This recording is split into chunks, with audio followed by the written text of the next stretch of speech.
Talvez não seja algo tão macabro, mas certamente é algo que me perturba mesmo depois de 9 anos. Tudo começou em 2014, quando eu tinha 14 anos. Com minha família, fizemos uma viagem a uma cidade que já havia visitado anos antes. Um lugar bem pequeno, frio, rodeado de vegetação, que fazia você se sentir dentro de uma história. Porém, daquela vez o visitamos por um motivo um tanto triste. Fomos visitar um amigo do meu pai que estava muito doente. Ficaríamos com ele cerca de um mês lá na casa dele, já que era um lugar enorme e com muitos cômodos que por algum motivo eu não explorei. Acho que já não estava em idade de brincar, e nos primeiros dias na rua fiz vários amigos e amigas com quem passei a maior parte do tempo. Descíamos ao parque da cidade para brincar, ou subíamos às montanhas em busca de mangueiras. Um dos meninos, Juan, era o mais retraído do grupo, muito sério, quieto e com um jeito de olhar para mim que às vezes me incomodava. Às vezes ele apenas me olhava atentamente, quase sem piscar. Os outros me disseram que era só ele, que era o estranho do grupo, e eu tentei não prestar muita atenção nesses comportamentos. Porém, na terceira semana de nossa estadia na cidade, Juan me convidou para almoçar em sua casa. Com algum nervosismo aceitei. E o que aconteceu? O que aconteceu, não sei como reagir.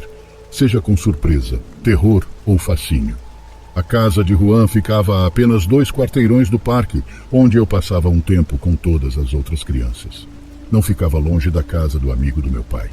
Pedi licença e me deixaram ir, e quando cheguei o Juan já estava me esperando.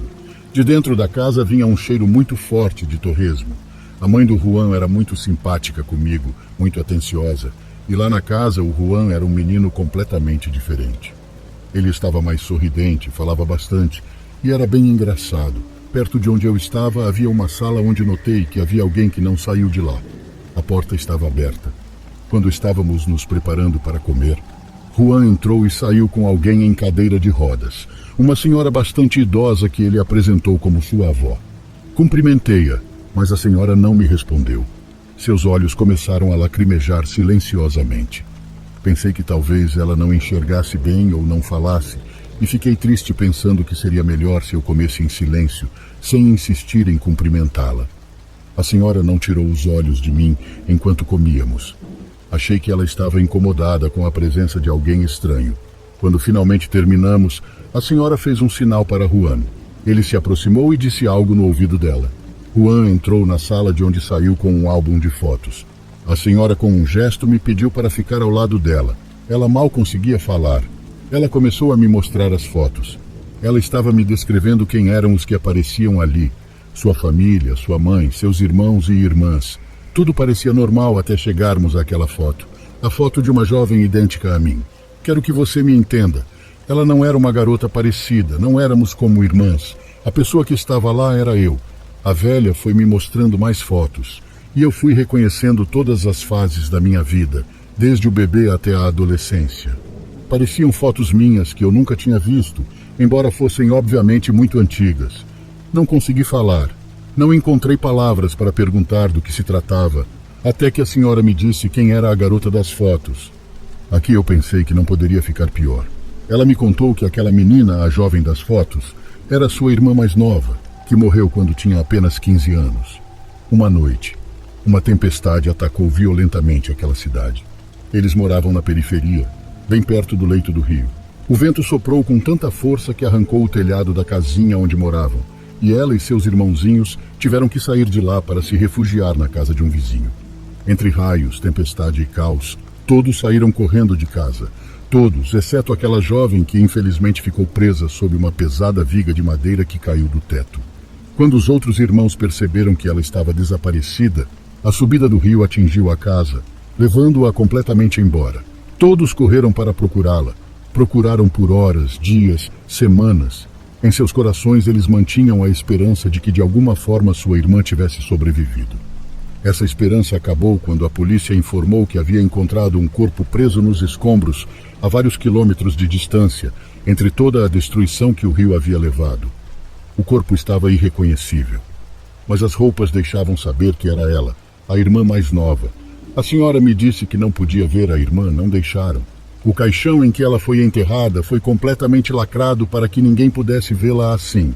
Contando-me com lágrimas nos olhos, de repente mudou a maneira como falava comigo. Ela me disse que estava feliz em me ver novamente, que estava feliz por eu ter conseguido voltar para a cidade. Ela segurou minha mão com força e pediu desculpas por ter fugido, por me deixar para trás. Não me emocionei, fiquei muito perturbada com a história, com as fotos. Eu existi antes em uma vida passada? Teria morrido ali, naquela cidade onde sempre me senti em casa? Ou foi tudo uma piada macabra? Eu não poderia ficar mais. Eu precisava sair de lá. Eu me despedi e a senhora ficou ali sorrindo enquanto me observava sair. Foi muito difícil para mim dormir nas noites seguintes. Eu não queria sair para brincar naquela semana.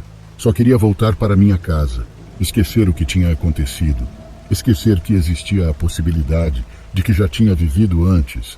No dia em que saímos da cidade, Juan estava no parque com os meninos. Despedi-me com um grito ao longe do carro. Saímos com a promessa de voltar, mas isso nunca aconteceu. A violência acabou isolando aquela cidade de onde muitos fugiram, inclusive Juan. Eu sabia disso porque na faculdade conheci um daqueles garotos da cidade que ainda se lembrava de mim. Ele me contou como homens armados mataram policiais, civis e levaram crianças. Juan e sua mãe foram dos primeiros a deixar a cidade e nada mais se ouviu deles. Às vezes penso em voltar. Talvez a senhora não exista mais, mas o que ainda está lá, eu sei, é aquele túmulo da irmã dela.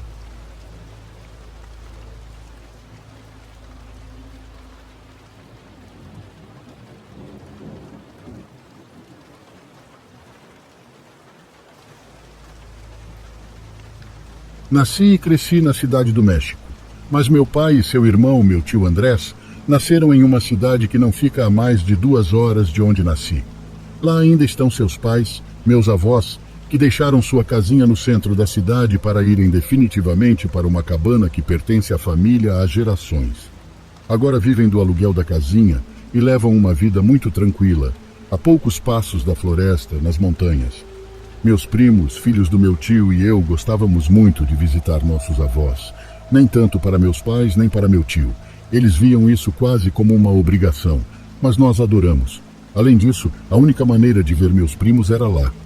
Eles me levavam a todos os lugares e me incluíram em todas as suas atividades. Bem, aquilo que meus pais me permitiriam fazer, eles não me deixaram, por exemplo, acampar com eles. E eles faziam isso bem perto da cabana, a uns 200 metros, e meu tio sempre ia dar uma olhada neles para ver se estava tudo em ordem. Mas me disseram que não, ainda não, que quando eu fosse um pouco mais velho, que quando eu fizesse 10 anos eles me deixariam. Uma vez, há poucos meses de fazer 10 anos, pedi ao meu pai que me deixasse ir. Meu tio e minha mãe também lhe disseram para me deixar, mas ele disse não com determinação. Era como se fosse uma regra, disse que não tinha como fazer isso, que teria que esperar fazer 10 anos, como todos os meus primos tinham feito. Fiquei com tanta raiva que saí correndo e fui até os balanços que nossos avós fizeram para nós. Ninguém usava mais, estavam apodrecendo. Subi no balanço e comecei a chorar com muita raiva. Pensei em ir embora, em fugir. Meu pai não me entendia. E você sabe que tipo de ideias as crianças dessa idade têm. Não sou o único que já pensou em sair de casa quando o repreendem ou quando não o deixam fazer alguma coisa. Então, com muita raiva, resolvi ir ver o que meus primos estavam fazendo. Fugi até o acampamento deles para ver como era, e aí eu lidaria com a bronca do meu pai depois. Eu fui para a floresta. Tinha avançado cerca de 100 metros, mas parecia muito mais, por causa dos pinheiros tão altos que cobriam tudo. Já fazia 1 hora que o sol se pôs completamente. O bom é que o cachorro dos meus avós, o anão, foi comigo cuidar de mim. Ele era um cachorro muito engraçado. Tinha o corpo de pastor alemão, mas as pernas eram curtas, muito curtas. Um dia, quando meu avô desceu à cidade, quando voltou, encontrou-o atropelado no meio da estrada. Ele o pegou, levou-o ao veterinário e pagou pela operação. Disseram-lhe que não ia voltar a andar, que devia sacrificar, mas o meu avô não se importou. Ele pagou tudo, levou para casa e, bom, alguns meses depois o anão estava correndo pela cabana, como o guardião mais fiel que meus avós tiveram, e nós também. Ele sempre cuidou de nós. Éramos a família dele. Naquela ocasião, quando ele caminhava alguns metros à minha frente, entrando no mato da floresta, ele se virou para me olhar, como se me pedisse para não continuar em frente, e eu ordenei que ele continuasse, que caminhasse até meus primos. Quando vi as luzes da fogueira ao longe, fiquei aliviado. O resto da floresta parecia escuro como breu. Ouvi algo. O anão permaneceu imóvel.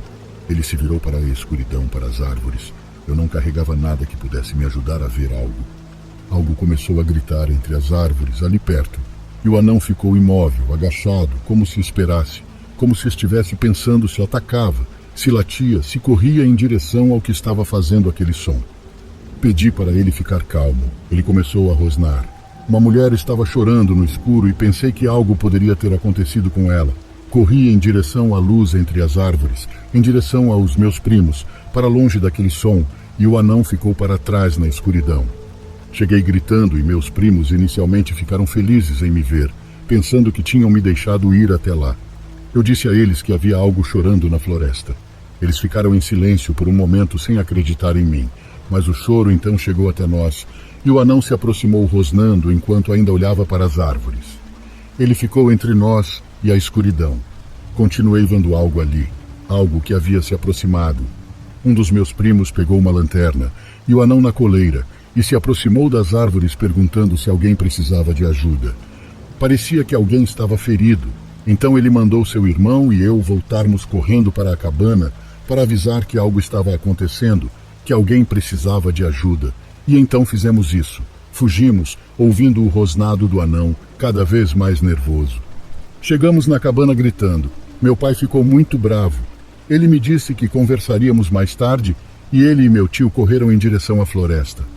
Ordenaram-nos que não disséssemos nada aos meus avós até que voltassem. Lembro-me de seus olhos cheios de raiva por eu ter lhe desobedecido. Encontraram meu primo e o anão seguindo o grito, perto do acampamento. Eles retornaram imediatamente para a cabana e disseram que no dia seguinte voltariam para buscar o que restava no acampamento. Quando estávamos sozinhos, meus primos e eu, minha avó, veio nos contar uma coisa. Algo que não sabíamos. Ela nos contou sobre Isidro, o irmão mais velho do meu pai, sobre quem eu não sabia muito porque morreu muito jovem, quando meu pai e meu tio eram apenas crianças. Ah, meu filho, minha pobre criança, disse minha avó. Ela nos contou que ele saiu quando tinha 13 anos, que ele sempre ficava cuidando dos irmãos quando eles brincavam por perto.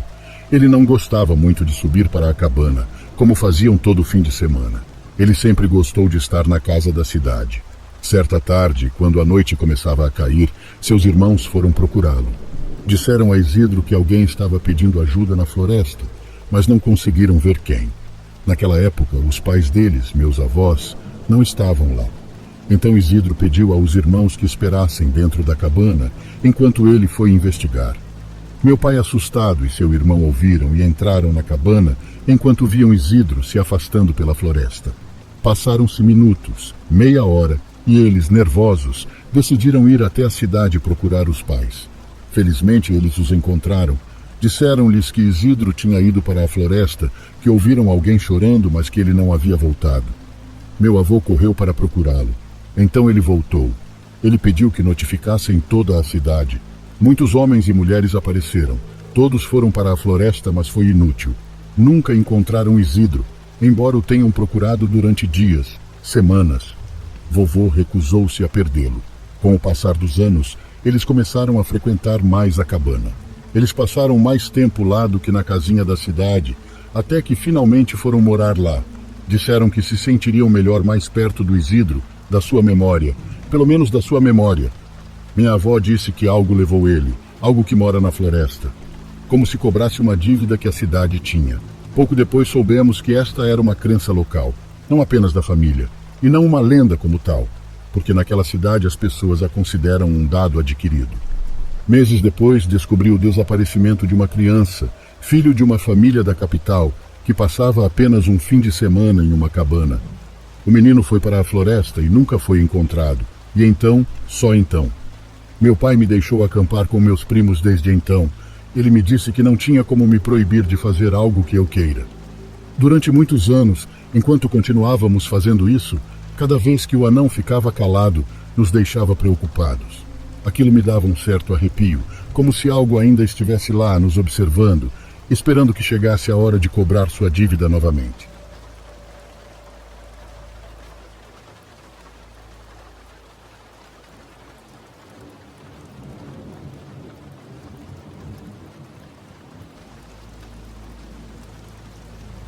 Há algum tempo venho pensando em enviar esta história. Não sei se é boa o suficiente, mas honestamente é o momento mais assustador da minha vida. Então aqui vai. Eu moro na Polônia em um estúdio. Meu bairro é bastante seguro. Moro aqui há quase 4 anos e apenas uma ou duas coisas ruins aconteceram. Provavelmente ajuda o fato de eu ter a polícia municipal literalmente lá embaixo. Isso aconteceu no início de 2023. Eu estava me preparando para dormir. Eu me certifiquei de que minha porta estava trancada. Sou meio paranoica com isso. Então verifiquei provavelmente umas 3 vezes só para ter certeza. Esta noite em particular, não coloquei a chave na fechadura. Eu tenho um gato. Isso será importante mais tarde na história. Vou dormir com protetores de ouvido, porque não consigo dormir sem eles. Era 1 ou 2 da manhã quando acordei. Então vejo meus 2 vizinhos parados ao lado da minha cama. Cara, eu surtei e gritei, porque como diabos eles poderiam entrar no meu apartamento? Fora que eles estavam parados de uma forma perturbadora ao lado da minha cama. Foi aí que a senhora contou que quando voltava do trabalho viu meu gato na minha escada e percebeu que minha porta estava ligeiramente aberta. Ela estava com medo de entrar sozinha, então subiu e pediu ao marido que entrasse com ela. Aqui está a parte assustadora. Eu sabia que tranquei a porta. Eu simplesmente sabia disso. Não havia sinais de roubo. Então como alguém entrou? Não faltava nada. Nada foi roubado. Eu estava com meu laptop em cima da mesa e ele ainda estava lá. Liguei imediatamente para o meu senhorio e ele me disse para chamar a polícia. Então eu fiz. Eles entraram e verificaram tudo. A única outra maneira possível de entrar era pela varanda. Mas eu moro em um 2º andar e da varanda do 1º andar você precisaria de uma escada para chegar ao meu. A polícia me disse que eu era sonâmbula, mas quando guardei as chaves, coloquei-as em um local bem específico e elas ainda estavam lá, exatamente onde as coloquei. Eu sei que não estava sonâmbula e eu sei que tranquei a porta. No dia seguinte, eu tinha conversado com a esposa do meu senhorio. Ela estava tão despreocupada que me fez chorar de raiva. Fiquei com tanto medo naquela noite que não dormi e tive que tirar um dia de folga do trabalho porque não queria sair do apartamento caso o potencial intruso voltasse e matasse a mim e ao meu gato. Uma outra senhora vizinha próxima então me conta que ela também teve uma experiência semelhante. Ela estava lendo quando o cachorro do vizinho entrou pela porta. E aqui está a parte que me fez perder o controle. Ela disse que às vezes a porta salta nas dobradiças e se abre sozinha. Como? Quero dizer, isso pode realmente acontecer? E se sim, por que não fui informada sobre isso quando me mudei? Eu não acredito nisso, honestamente. Mas fiz com que verificassem a porta alguns dias depois e eles disseram que estava tudo bem. Porém, eles nem mudaram as fechaduras. Mas eu pago um aluguel muito baixo, então acho que esse é o preço. Até hoje não tenho ideia do que aconteceu e nem quero saber. Você realmente acha que está seguro em sua própria casa? Até que algo assim aconteça. Agora, sempre me certifico de colocar as chaves na fechadura e até de colocar um banquinho encostado na porta. Espero que nada assim aconteça novamente, principalmente acordar com meus vizinhos parados na beira da minha cama em plena madrugada. Nunca esquecerei isso. Então sim, essa é a minha história estranha e assustadora. Também tenho uma mensagem para quem estiver ouvindo. Certifique-se de estar seguro em sua própria casa, mesmo que isso signifique verificar as portas e janelas dezenas de vezes. Perder essa sensação de segurança realmente deixa você desesperado e com medo como nunca sentiu antes. Fiquem seguros todos. Tchau.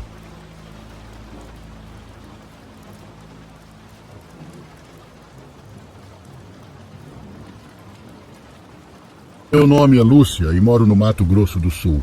Porém, essa história que lhes envio aconteceu quando eu morava em Itapeva, nos anos 80. De primeira mão, peço-lhes perdão se algo ficar confuso, pois sou meio que analfabeta. Nos anos 80, eu morava praticamente no meio do mato com meus pais e irmãos. Morávamos eu, meus pais e 2 irmãos homens mais novos, com aproximadamente 8 e 4 anos. Eu tinha um irmão maior de idade também que foi morar em Itu. O sonho dele era ser caminhoneiro.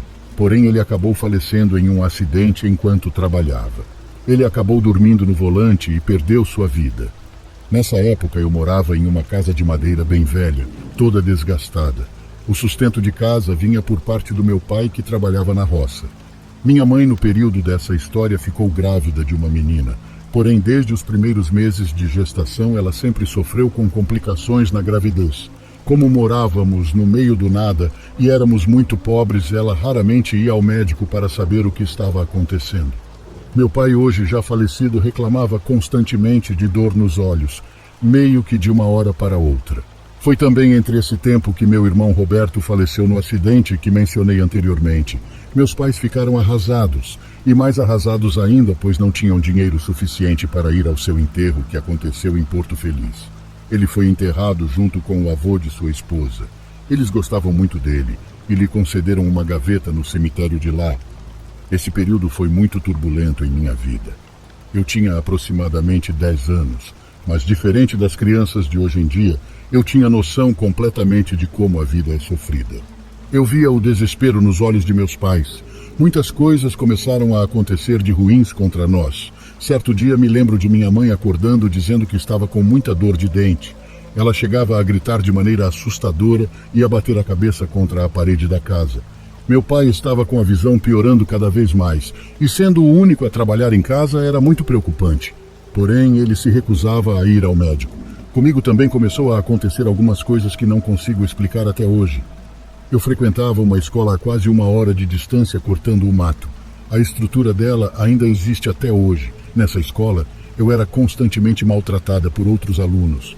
Eu era uma criança muito pobre e todos davam um jeito de me maltratar. Como uma criança muito pobre, certamente iria invejar algo de alguém. Coisa errada, mas fiz.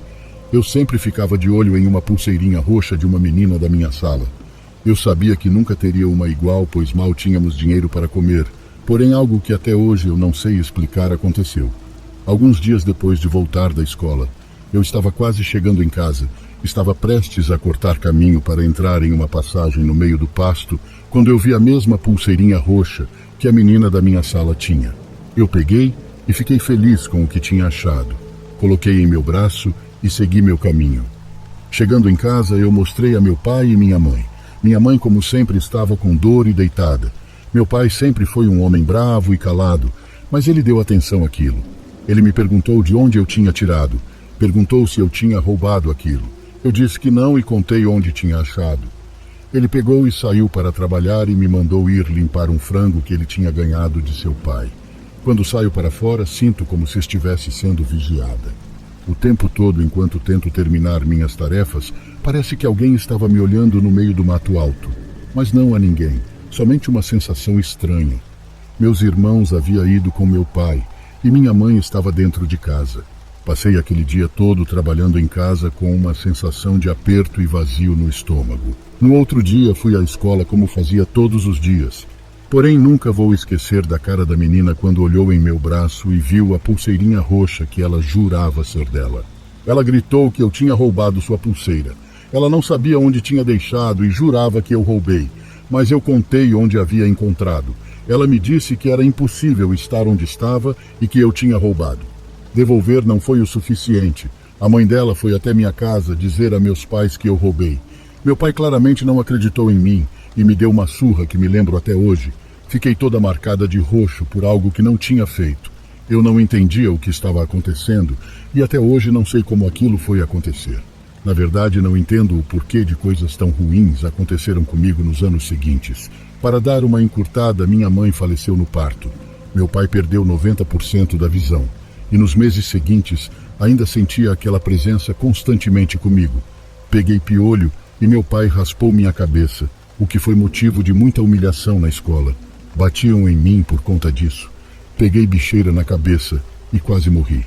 Após a morte de minha mãe e meu pai, já debilitado com a visão, as coisas em casa foram duras ao extremo. Chegamos a comer água com farinha para sobreviver. Porém, aquela presença nem com a fome sumia. Eu não sei o que era, mas demorou para minha vida melhorar. Só melhorou quando eu fui embora daquele lugar. O primo da esposa do meu irmão falecido foi com seus pais visitar meu pai anos depois. Conheci meu marido naquele dia. Ele era um homem muito bonito e logo se apaixonamos. A partir daí, ele sempre vinha de meses em meses com seus pais. Até que chegou o dia em que decidi ir embora com ele. Meu pai continuou morando lá com meus 2 irmãos. Hoje em dia eu tenho uma vida financeira estabilizada e muito feliz com 3 filhos formados. E nunca mais senti aquela presença na minha vida. Mas eu ainda queria saber do porquê a vida quis judiar tanto de mim no começo. Eu era uma criança E todo o trauma demorou anos e anos para sumir completamente. O que relato não é 1% de tudo que já passei.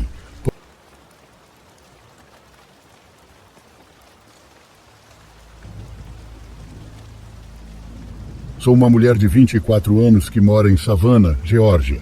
Meu marido e eu nos mudamos para uma casa nos subúrbios em maio de 2023. Na maior parte do tempo, aproveitamos nosso tempo aqui, apesar de ser muito caro. A única coisa que eu mudaria neste lugar são nossos vizinhos. Moramos na unidade final do quarteirão de residências. Então, felizmente, só temos vizinhos de um lado. Mas, infelizmente, esses vizinhos não são aqueles que você gostaria de ter. Tudo começou há cerca de 2 ou 3 meses, quando nos mudamos. Nós os conhecemos e no começo eu os achei muito legais e amigáveis. Mas com o passar do tempo, as coisas mudaram. Nossa casa cheirava constantemente a maconha, apesar de ser ilegal, ainda no estado da Geórgia. Embora irritante, não é algo que iríamos levar às autoridades ou ao proprietário. Bem na época do Natal, estávamos em casa juntando nossas coisas para sair da cidade. Iríamos passar as férias em Augusta, na Geórgia, para ver e estar com a família do meu marido. Era por volta das 21 horas, quando de repente começamos a ouvir gritos e batidas. Supondo que fosse a TV ou os aparelhos de sons que nossos vizinhos tinham, nós os ignoramos. Mas quando isso continuou acontecendo por mais 5 minutos e ouvimos um grito alto e de gelar o sangue, sabíamos que algo estava seriamente errado. Meu cachorro, que é um coonhound grande, estava latindo e rosnando na porta. Até nossos 2 gatos estavam pirando perto das janelas. Meu marido e eu nos entreolhamos, tentando descobrir o que fazer. Meu marido pegou sua pistola e caminhou até a porta enquanto me instruía a pegar meu telefone e estar pronta para ligar para o 911. Fiz o que me foi dito enquanto ele se aproximava da porta para olhar pelo olho mágico. Enquanto ele fazia isso, um estalo alto soou, significando um tiro. Veio da direção da casa do nosso vizinho. Meu marido e eu imediatamente reunimos nosso cachorro e os 2 gatos e corremos escada acima para o quarto dos fundos, longe de qualquer uma das janelas. Liguei então para a emergência e contei-lhes o que aconteceu.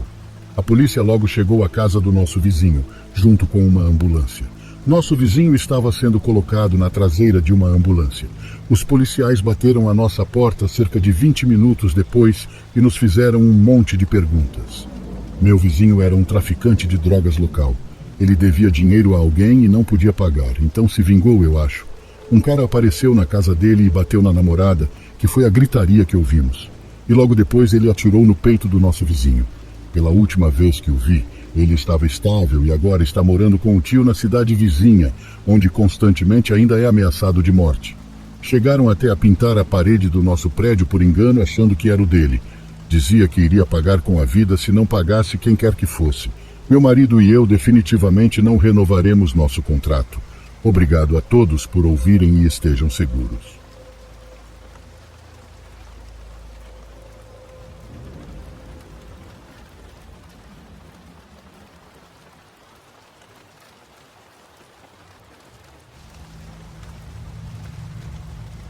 Atualmente sou proprietário de um restaurante com a minha esposa, mas na minha juventude fui entregador de pizza por 5 anos, no mesmo restaurante pertencente a uma franquia. Trabalhava à tarde e à noite, pois o restaurante fechava às 11. Recebíamos os últimos pedidos às 10h30. Após esse horário não aceitávamos mais pedidos de entrega em domicílio. Certa ocasião, lembro que já eram quase 10h30 e o restaurante recebeu uma ligação para fazer um pedido de entrega. Era um pouco longe, então meu colega disse à pessoa que naquele horário era impossível entregar no endereço. A pessoa rebateu dizendo que daria uma boa gorjeta. Então meu companheiro me contou isso tranquilamente, me dizendo que a decisão era minha. E claro que aceitei porque precisava do dinheiro. Assim que saiu o pedido, saí em direção à casa, que por sinal ficava bem longe do local. Era em uma área rural na periferia da cidade. Naquela época não tínhamos GPS nem os celulares que temos hoje em dia. Estou lhe dizendo agora, mas isso aconteceu em 2004. Então tínhamos que encontrar os endereços olhando os nomes e números das ruas. Pois bem, já estava escuro e nem todas as ruas ou casas estavam iluminadas. Então eu me perdi. Andei bastante para encontrar o endereço. E numa dessas desci uma ruazinha, muito solitária. De um lado havia um grande terreno baldio cheio de árvores e galhos. Do outro lado ficavam os fundos das casas da rua seguinte. Eu ia bem devagar na moto porque procurava os nomes das ruas. Enquanto dirigia por aquela rua, percebi que minha moto começou a falhar. Fui diminuindo a velocidade aos poucos, até parar completamente, o que era extremamente estranho, já que aquela moto era quase nova. Tinham acabado de comprá-la para a pizzaria, pois as outras já eram bem velhas, então me pareceu muito estranho. Eu ia ligar para a agência para avisar o ocorrido, mas então vi alguém passando na minha frente. Foi se aproximando aos poucos, mas não consegui ver bem porque estava contra a luz. Ele caminhou devagar e como se estivesse instável. A princípio pensei que ele fosse um bêbado, mas quando ele se aproximou percebi que era um jovem mais ou menos da minha idade. Ele caminhou em minha direção sem parar e de repente me disse: "Não ande nessa moto." Depois disso ele continuou caminhando em direção à montanha. Entrou no mato e eu o perdi de vista. Fiquei com um pouco de medo porque no começo pensei que ele iria fazer algo de ruim contra mim, mas depois disso meu único pensamento foi que talvez ele tivesse consumido algum tipo de droga e por isso estava falando de forma incoerente assim. Enfim, peguei meu telefone para ligar para o local, mas depois ouvi alguém gritar 2 vezes: "Meu jovem!" Quando me virei, vi que era um homem idoso que arrastava uma carroça de cachorro-quente. Ele se aproximou de mim e disse: "Você deve sair daqui. Aquele jovem que você viu há pouco. Um carro o atropelou nesta mesma rua enquanto ele andava de moto. Primeiro sua moto começa a falhar e então o menino aparece para quem quer que seja." Fiquei olhando para ele sem saber o que dizer. Eu não sabia se ele estava me dizendo a verdade ou não, mas fiquei com medo mesmo assim. Eu só queria sair de lá imediatamente.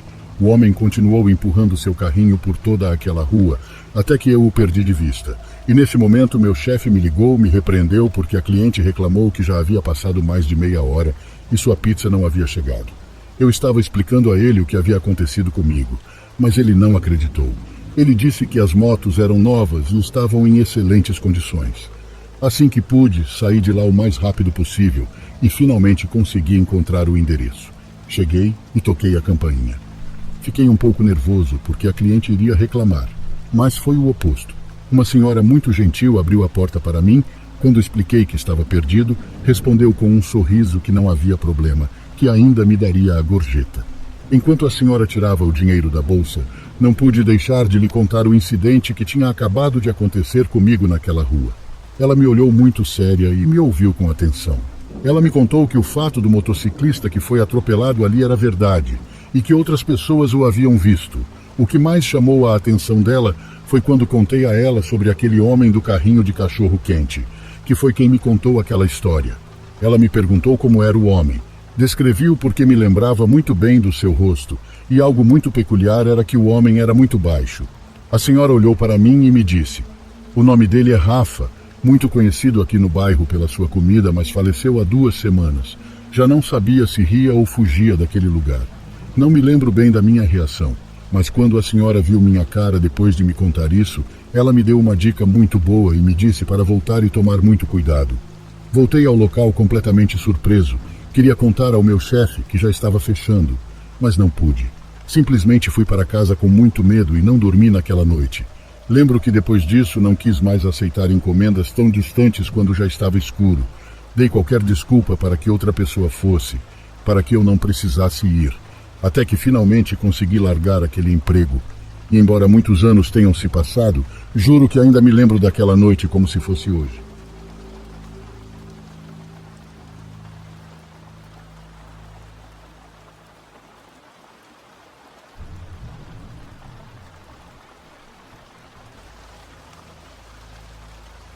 Quando meu primo James e eu tínhamos 20 e poucos anos, fizemos vários acampamentos no Colorado.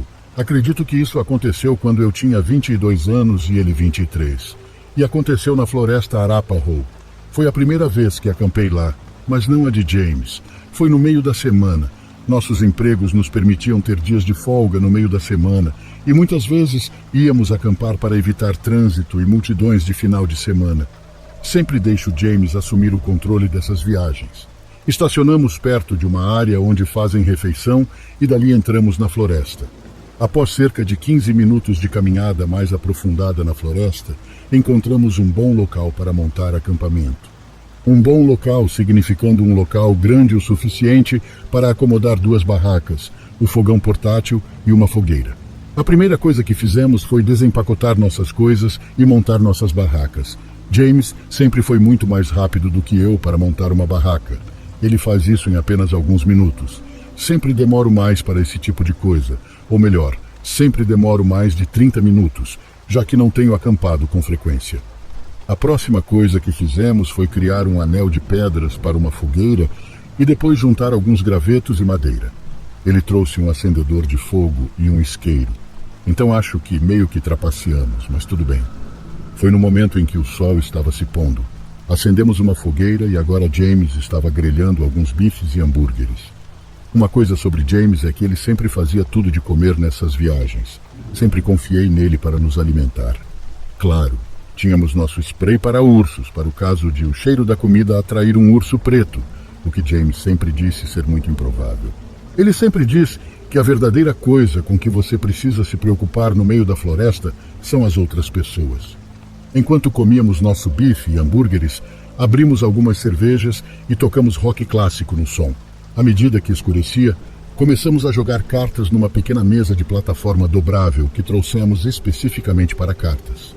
E foi então que ouvimos algo na floresta.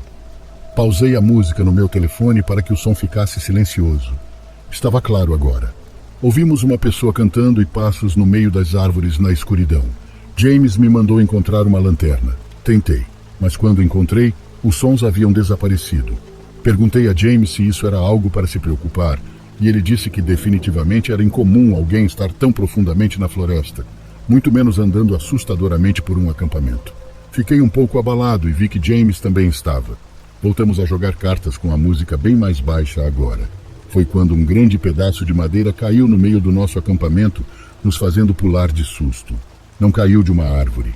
Essa coisa foi jogada em nós por alguém. James começou a gritar, xingando quem quer que estivesse tentando nos assustar. E então passos puderam ser ouvidos novamente à distância. Eles estavam se afastando de nós. Eu disse que deveríamos arrumar acampamento e nos mudar para outro lugar. Ele disse que não. Pelo menos não no escuro. Nós dois tínhamos coisas contra ursos, e ele aconselhou apenas mantê-los ao meu lado, perto da minha barraca quando fôssemos dormir. Continuamos ouvindo sons como galhos de árvores quebrando ao longe, sons que você nunca esperaria que um animal fizesse. Alguém estava lá, talvez várias pessoas. Isso estava claro. Eventualmente, tivemos que dormir. Então concordamos que talvez devêssemos nos revezar para ficar acordados para vigiar e garantir que ninguém viesse ao nosso acampamento e roubasse alguma coisa, ou pior. James concordou em fazer a primeira vigia. Ele disse que ficaria acordado e leria seu livro. Então fui para minha barraca e depois para meu saco de dormir e posteriormente fui dormir.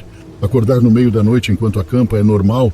Você está em um ambiente frio ao ar livre em um saco de dormir desconfortável.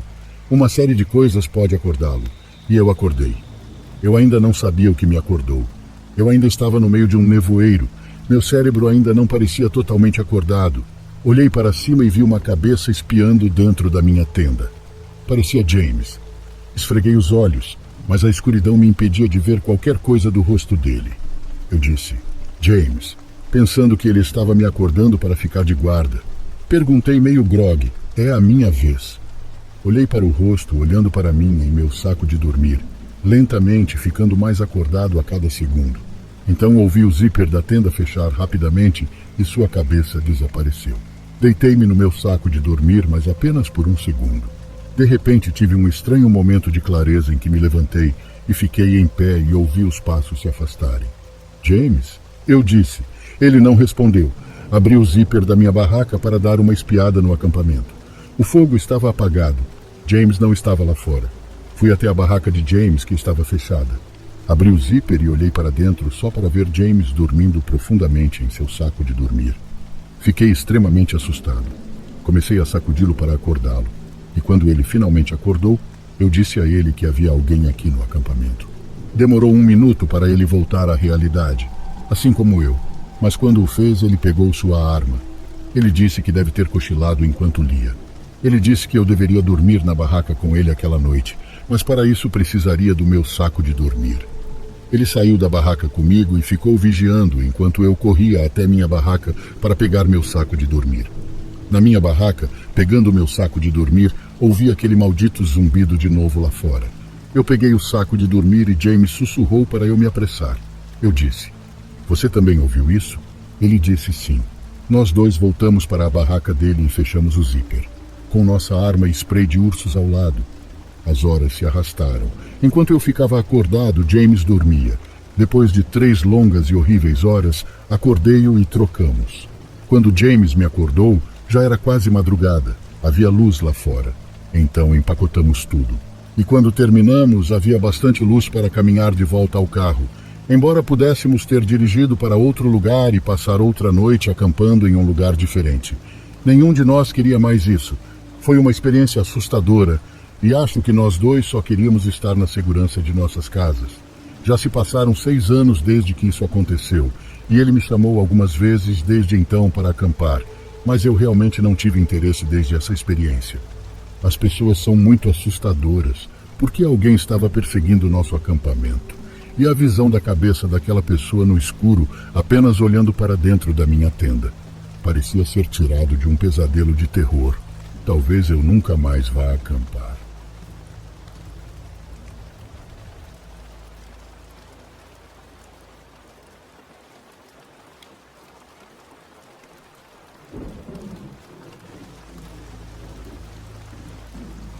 Quero compartilhar esta história anonimamente, pois ainda estou trabalhando e não quero ter problemas, mas não posso deixar de compartilhar isso com todos vocês. Sou policial. Minha função é andar pelas ruas, monitorando e me apresentar em qualquer situação perigosa para a sociedade, atendo chamadas de emergência e bem, entre outras coisas. Tudo começou quando recebi uma ligação mandando que eu fosse a um endereço na cidade. Eu era a patrulha mais próxima, então foi a minha vez de responder ao chamado. Era sobre uma mulher que disse que alguém havia invadido sua casa e que ela estava sozinha com seus 2 filhos pequenos. Era aproximadamente meia-noite, quando eu já estava a caminho. Naquela época eu não tinha companheiro, mas não era algo que me limitasse de fazer o meu trabalho. Cheguei na casa, uma casa de 2 andares, porém não tão grande. Mal saí da viatura e vi que a senhora abriu a porta. Ela já estava me esperando com um bebê nos braços e outra criança pequena ao lado, com cerca de 5 anos. Eu me apresentei e perguntei a situação. Eu precisava que ela me contasse tudo o que havia acontecido, já que não me deram muitas informações. Ela estava calma tanto quanto possível. Ela me disse que já estavam dormindo. Ela adormeceu no quarto dela com o bebê e seu filho de 5 anos dormiu no quarto ao lado.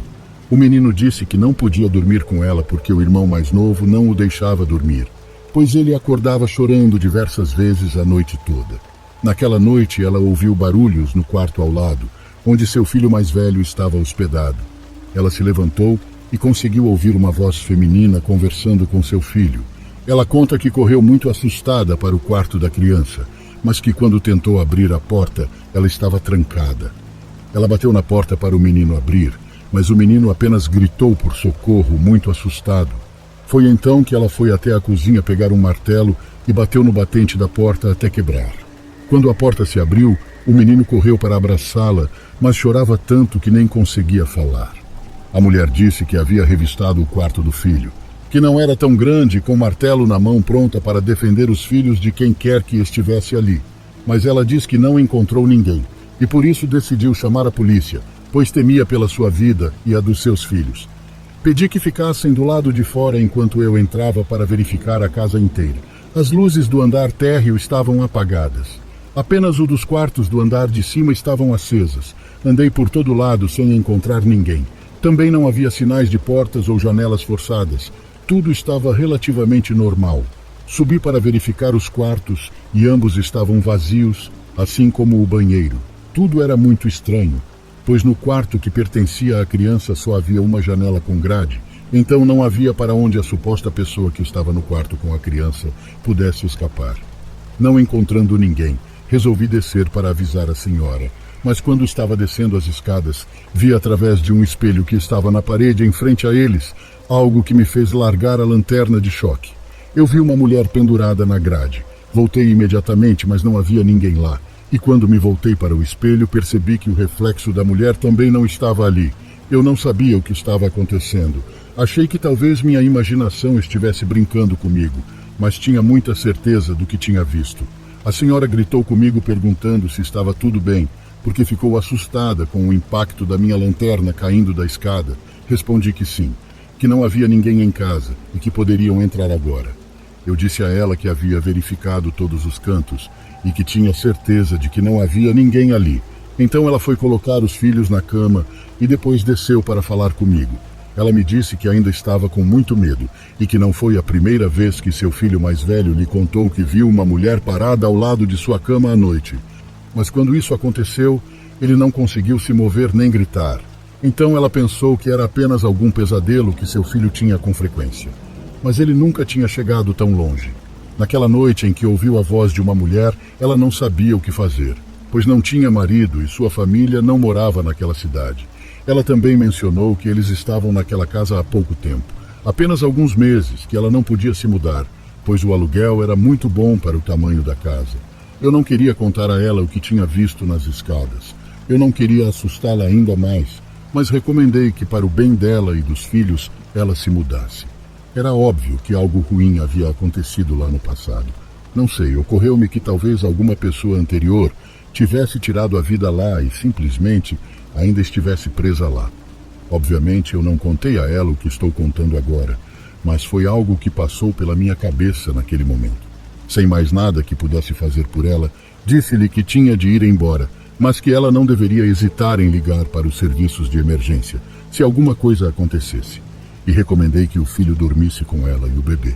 E bem, eu adoraria poder contar o que aconteceu com essa família naquela casa, mas nunca mais ouvi falar deles. Minha presença naquele endereço nunca mais foi solicitada.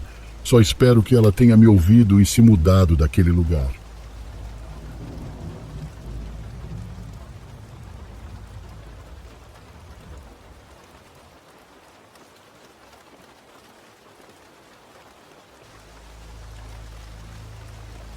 A história aconteceu em 2011, quando eu tinha 11 anos. Minha irmã, que tem autismo e não fala, tinha 9 anos na época. Morávamos em um condomínio fechado e havia uma máquina de venda automática bem perto do escritório do gerente. Consegui economizar algumas moedas e perguntei à minha mãe se minha irmã e eu poderíamos ir até a máquina de venda automática para comprar alguns lanches. Minha mãe disse que sim, e eu ajudei minha irmã a calçar os sapatos. Ela sabia que íamos comprar lanches e tinha o maior sorriso no rosto. Quando começamos a caminhar em direção à rua principal que leva ao escritório do gerente, de repente parei de andar. Assim que chegamos ao final da nossa rua, percebi que uma van estava prestes a partir. Então, para me sentir seguro ao atravessar a rua, queria que a van passasse primeiro. Enquanto a van passava por nós, muito lentamente, devo acrescentar, pude avistar o homem que dirigia a van. Este homem, desde o momento em que viu minha irmã e eu, estava com os olhos grudados em nós. Eu não percebi isso até que agarrei imediatamente o pulso da minha irmã enquanto ele dirigia. Em vez de olhar para a estrada, ele manteve os olhos diretamente em nós e, em vez de continuar descendo a rua para sair da comunidade, de repente virou à esquerda e entrou na rua ao lado da nossa. De onde eu estava, pude ver entre as casas que o homem que dirigia parou sua van e outro homem que estava no banco do passageiro desceu. Eu nem percebi que havia outro homem. O homem que desceu estava andando em direção à rua principal e tenho certeza que iria andar por onde minha irmã e eu estávamos. A pessoa que dirigia começou a dar ré. Nesse momento, como já segurava o pulso da minha irmã, me virei e comecei a correr. Não sei o que foi mais alto em meus ouvidos, o som dos nossos chinelos baratos batendo no chão enquanto corríamos, o som do meu coração batendo tão alto porque pensei que o homem iria nos agarrar a qualquer segundo, ou o som da minha irmã rindo muito porque em sua mente estávamos brincando. Voltamos para nossa casa e felizmente eu não tinha trancado a porta antes de sair. Certifiquei-me de que minha irmã entrasse enquanto me escondia atrás do carro da minha mãe e olhava para ver se o homem passaria. Ele o fez e alguns segundos depois, o homem que dirigia a van também passou. Depois de alguns minutos, saí e vi que eles haviam sumido. Fiquei ali, percebendo o quão inocente era a mente da minha irmã mais nova. Em sua mente não havia perigo, não existia o mal. Quando entrei, contei à minha mãe o que tinha acontecido. Ela nunca mais deixou eu sair sozinho. Descrevi para ela como eram os homens e foi isso. Depois de 2 anos mais ou menos, ficamos sabendo sobre o desaparecimento de uma menina mais para o oeste da nossa cidade. As câmeras de segurança flagraram a mesma van que eu e minha irmã havíamos visto anos atrás. Porém, essa pobre criança não teve a mesma sorte que nós. Ela foi violentada e depois morta pelo mesmo motorista que eu tinha visto na van. Quando minha mãe me levou para dar um depoimento, alegando que ele perseguiu eu e minha irmã 2 anos antes, mencionei o segundo homem para a polícia. Ele era irmão do cara e já estava morto por envolvimento com drogas. Mas eles estavam envolvidos no desaparecimento de outra pessoa, uma menina de 12 anos que nunca teve seu corpo encontrado. Ele nega envolvimento no assassinato dessa jovem, mas todos sabem que ele estava no meio disso, pois a mesma van foi vista horas antes de ela sumir naquele dia. Só espero que ele nunca mais saia da prisão, aquele desgraçado. Todos que têm filhos ou irmãos mais novos, por favor, certifiquem-se de que estejam sempre seguros. Mesmo que você saiba que seu bairro é uma área agradável, você nunca sabe se há alguém por perto.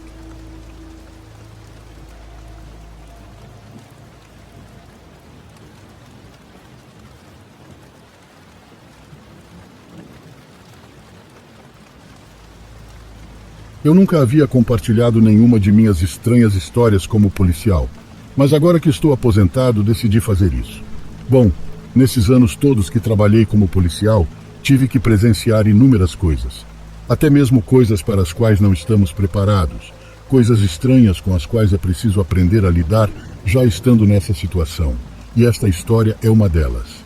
Em primeiro lugar, devo dizer que decidi compartilhar esta história anonimamente, porque não devo partilhar estas coisas com ninguém, mas vale mesmo a pena ouvi-la. Isso aconteceu há muitos anos, para ser mais preciso, aconteceu em 2008.